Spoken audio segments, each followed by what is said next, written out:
กับสายลมให้สาวนาแก้วกงสาวตาคมแห่งเมืองสวรรค์ได้ฟังเสียงสาวอย่าด่วนลืมกันถึงเฮาจะอยู่ห่างกันก็อย่าฝันเปลี่ยนแปลงหัวใจอายจากน้องนางก็เพียงแต่ห่างกายาจิตใจและดวงอุลาโอ้ผิดมาบ่เคยห่างหายยังหักเจ้าอยู่ยอดสู้เจ้าอย่าลายใจถึงเฮาจะอยู่ห่างไกลห้องหัวใจขอให้ตรงกันใจอายใจน้อง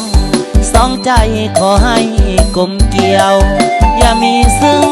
วันคดเลี้ยวปิดเบี้ยวเฮหันขอให้เหมือนเก่า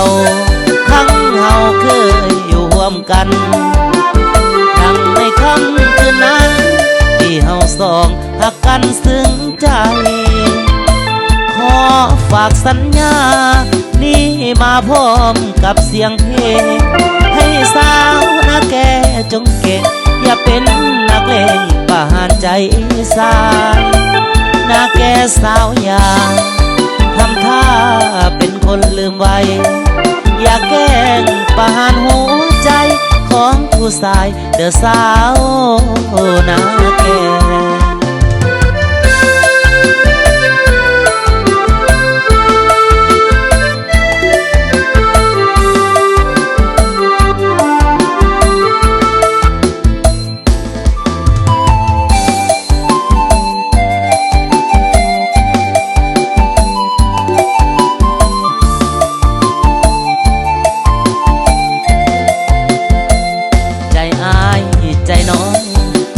ใจขอให้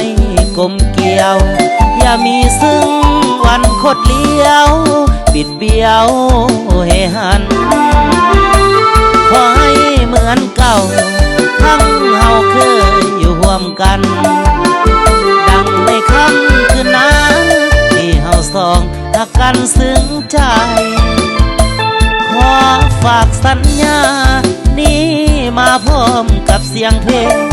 ให้สาวนาแก่จงเก่งอย่าเป็นนักเลงประหารใจสายนาแก่เจ้าอย่าทำท่าเป็นคนลืมไว้อย่าแกล้งประหารหัวใจของผู้ชายเด้อสาว